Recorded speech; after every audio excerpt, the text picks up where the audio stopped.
This is part 2 of my quick release vice build, and in part 1 I built the mechanism, and if you haven't seen it I'll put a link above, so you should probably watch that one first. But in this video I'm going to build the rest of the vice. So what I'm going to do is I'm going to put it on my assembly table here, and this isn't the best workbench to do it on. It's not built solid like this one over here. You can probably see the top, it's just one piece of MDF which is an inch thick and it just hangs over. So what I'm going to do is I'm going to beef the underneath up with some timber there, and I'm going to mount it to this. And the good thing is I do most of my work on this table here, so I think a quick release vice there will get used all the time. So the first job is I'm going to weld a couple of plates on the top here with holes so I can mount it underneath as well, so it'll be fixed there as well. And I did mean to do that in the last video and I forgot, but I'll do that now.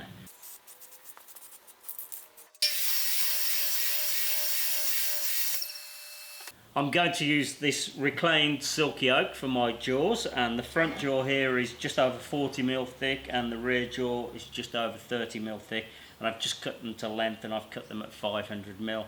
So my next job is to cut 3 holes, one either side for my guide rails, where I'm using this tubing here off an old trampoline, and the hole in the middle will be for the threaded rod.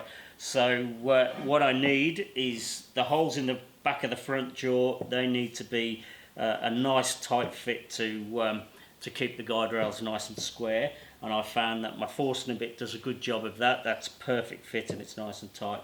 But the holes then, where the guide rails will run through this back jaw, the holes will act as a bushing, and I'll probably put a bit of oil in there, so the guide rails need to be a bit freer without being too sloppy. And this hole saw is a touch bigger than this one, so that will do that job. And when I drill the holes for the front jaw, I'm going to drill from the back of it, and I'm going to try to come close but not all the way through. I could do, but you would see the pipe from the front, which wouldn't be that bad a thing, but I'm going to try and hide it anyway.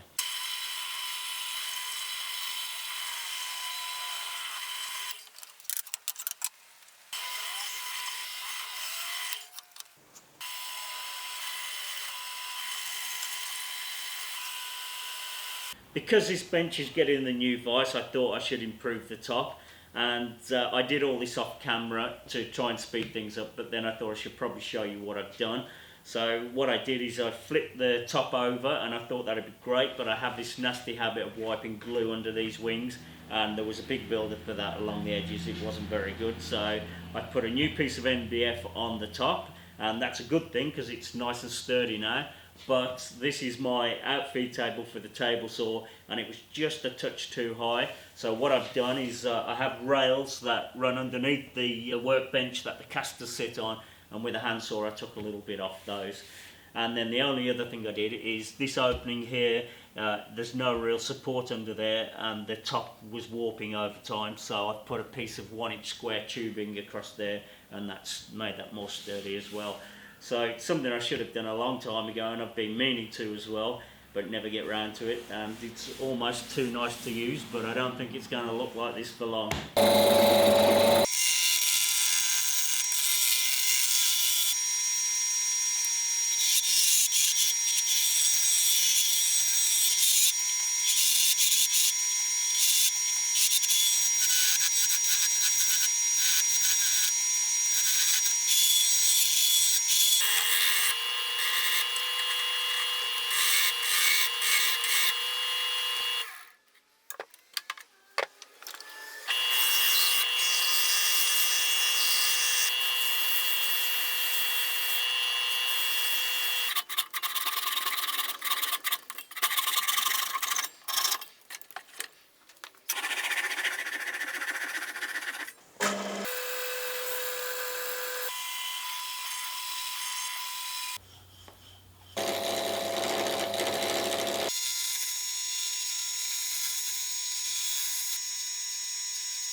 It would have been better to drill this next hole on the lathe, but I don't have a chuck, so I couldn't do that. So I've got it clamped up in my drill press vise, and this drill press vise works great, but it's not made for putting this amount of pressure that I need because of this being round stock. So I've added a couple of clamps there.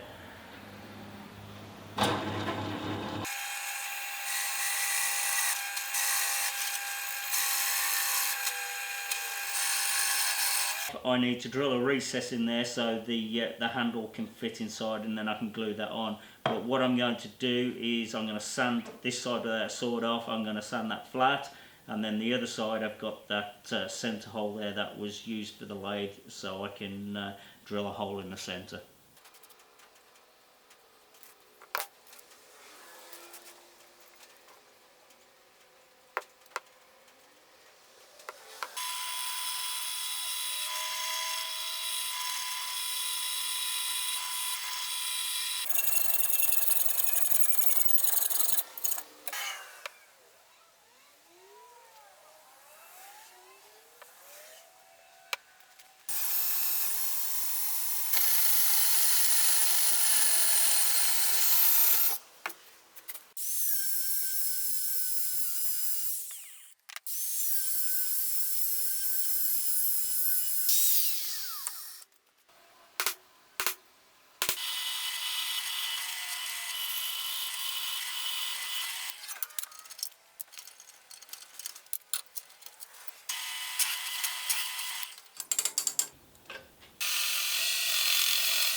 I'm going to epoxy the guide rails into the front jaw, and I've just drilled a couple of holes in the guide rails, and that's so the epoxy's got something to grip rather than just the smooth surface of the pipe.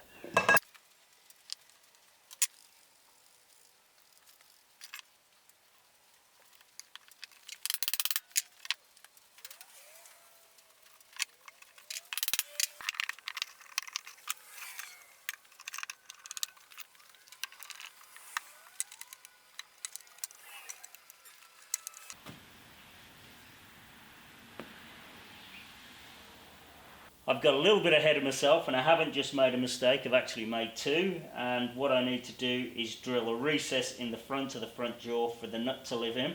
So to rectify that, I've made a template to keep the forcing a bit centred, and it doesn't actually have to be that accurate because there's a bit of room there, so I've just clamped that there by eye. And the other mistake I made was I should have done all this before I put the guide rails on.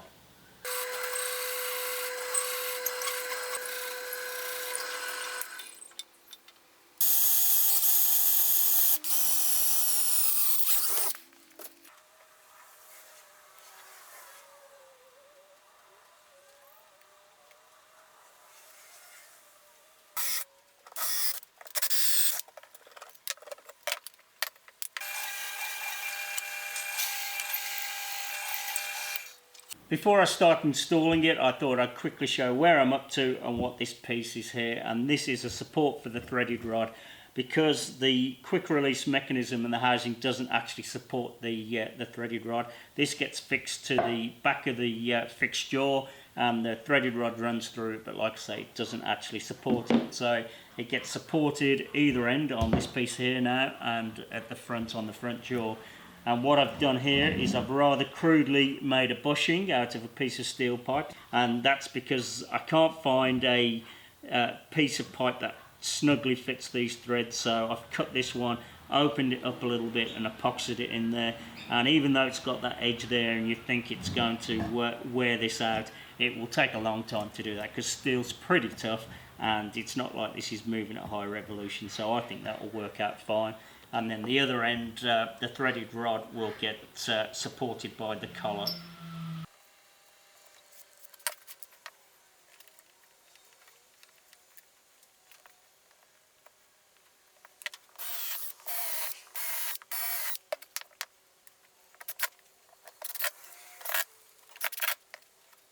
I'm going to install the fixed jaw onto this corner here, and to help me do that I'm going to put this piece of silky oak, I'm going to glue and screw it underneath here, and then that gives me something more solid to fix the fixed jaw onto. And then also the quick release housing, I should say, there can be screwed up into this piece of silky oak as well, and then that will be nice and sturdy. The first thing I need to do is get this piece to the right thickness, and it's nearly there, and I marked the thickness of the bench top here, so that represents that, so I need to fill in this space here.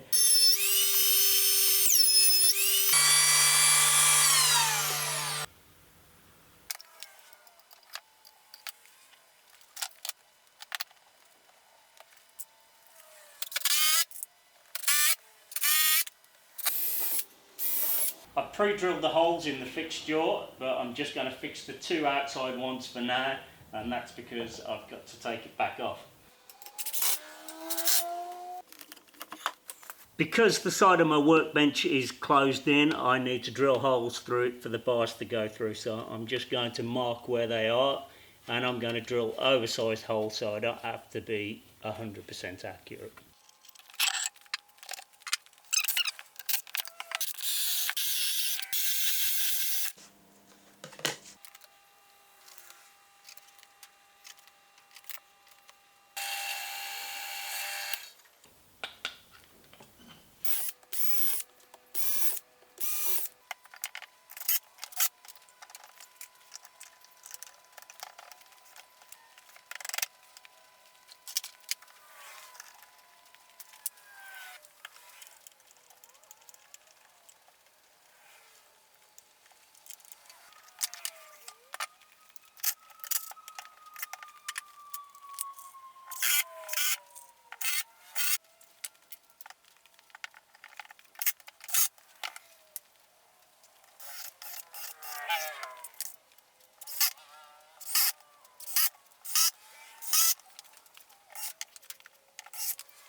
This was the part of the project that I was a little bit concerned about, whether I would get these bars parallel, and they've worked out very well, so I'm super happy with that.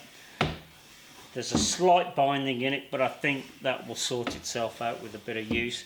And the other thing is I'm going to try a bit of silicone spray, and I think that should improve it even more. And I almost forgot, I need to put the quick release mechanism in there. Sometimes I get carried away and I don't stop and think, and that's what's happened here. I've just gone to put the quick release mechanism inside the housing, and I realised that when I welded these brackets on, I've welded them on the wrong side. They should have been on here. So I've got to grind those off now and then weld a couple of new brackets on the top there.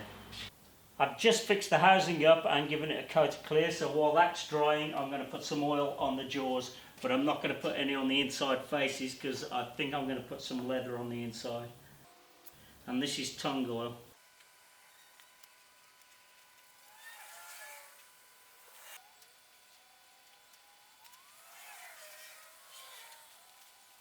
Now I'm going to put the quick release mechanism inside the housing.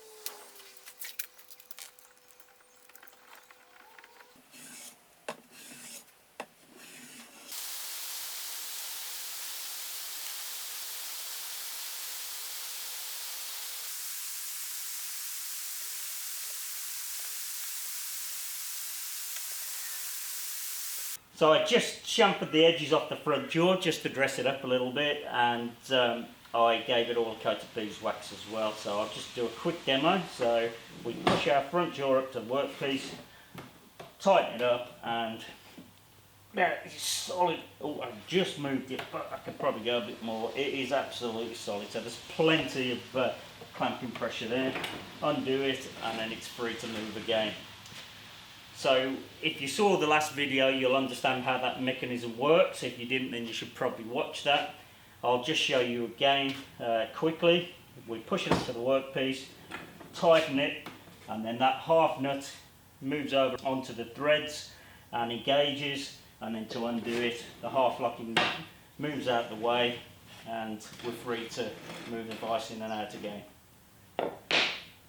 I'm so happy with how it turned out. It really is a fantastic vice, and it's a pleasure to use. It's you just close it up, start turning, and clamps, undo it, and it's free again. It really does work very well. It feels solid, it feels like it's going to last, and it's nice to use. So I'm very happy with it. So hopefully you enjoyed it. If you did, please like and subscribe. And also, could I ask, if you don't already, and I suspect a lot of you already do, but anybody who can share my video wherever you can, that really helps. Before I go, one other thing is my t-shirts. Thank everybody who buys my t-shirts, but if you buy one now, there's a free shipping code, and I'll put that in the description below, and I think that's available till December the 15th, I think it is. So you do have to spend a certain amount to bring that code into play, but you don't have to buy just my t-shirts.